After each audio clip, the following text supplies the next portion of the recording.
Dress किती छान छान आहे. काय ग वैशाली? अगं विद्या, अगं मेघा, तुम्ही दोघी पण इथेच आहात ना? हे बघ ना, शॉपिंगला गेलो होतो आम्ही. वटपौर्णिमा आली ना, वटपौर्णिमेसाठी गेलो होतो शॉपिंगला. ही साडी घेतली बघ. अगं भारीच एक साडी आहे. हात फुला कसली लागली? 1,000 रुपये. 1,000ला मला साडी चांगली आहे की ग. मस्त आहे, मस्त आहे. कुठल्या दुकानातून घेतलीस ग? अगं इथल्याच त्या आपल्या शिंदेच्या. हा, छान आहे बघ. आपण पण घेऊ. मस्त आहे ना? घेऊया घेऊया मस्त. वैशाली, साडी तू 1,000ची आणल्यास बरोबर आहे वड सावित्रीसाठी. पण वडाची पूजा का करत्यात, कशाबद्दल करत्यात हे तुला काय माहितीये वेग? त्याच्या मागचा इतिहास काय तुला माहिती आहे? नाही. होय ग विद्या, पण मला काही ह्यातलं बघ कारण वगैरे काही माहित नाही. आई करत होती, आजी करत होती म्हणून मी करतेय. बाकी ह्यातलं मेन कारण आता तू म्हटलंच म्हणत ते एक काम कर ना, तूच सांग ना मला ह्याच्या मागचं मेन कारण काय. थोड्याशा गप्पा पण होतील आणि मला कळेलही. त्याच्या पाठीमागचा इतिहास तुला माहितीये? हो, माहिती आहे की मला.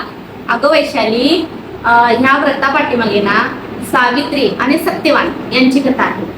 तर सावित्री ही निष्ठावंत होती, परत तिच्यामध्ये पावित्र्य होतं, खूप म्हणजे खूप ती बुद्धिमान होती. तर ज्यावेळी यमाने सत्यवानाचं प्राण घेऊन गेला त्यावेळी ती यमाच्या पाठीमागे गेली की माझ्या पतीचे प्राण तुम्ही परत द्या. आणि यमाने जे जे प्रश्न विचारले तिला त्या सर्व प्रश्नांची उत्तर तिनं आपल्या बुद्धिमत्ताच्या जोरावर खूप छान पद्धतीने दिली. आणि त्यामुळे यम तिच्यावर प्रसन्न झाला. आणि प्रसन्न झाल्यानंतर तिने यमाकडे वर मागितला. आणि तिनं यमाकडे आपल्या बुद्धिमत्ताच्या जोरावर इतका छान वर मागितला. तिनं असं मागितलं की मला सत्यवानाकडून पुत्रप्राप्ती झाली पाहिजे. तर त्यामुळे काय झालं की यमाने तिला तो वर देऊन टाकला आणि आपल्या पतीचे प्राणीनं परत घेतले.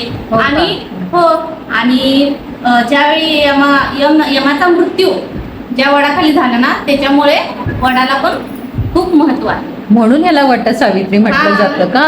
होय. होय का? अगं वैशाली, कसं आहे माहिती आहे, वडाचे झाड हे दीर्घायुष्य, धैर्य आणि अखंड जीवनाचे प्रतीक मानले जाते. म्हणून तर सर्व प्रतिव्रता महिला ह्या झाडाची मनापासून पूजा करतात आणि आपल्या पतीचे दीर्घायुष्य हे देवाकडे मागत असतात. हीच तर खरी वट पौर्णिमेची अखंड कहाणी आहे.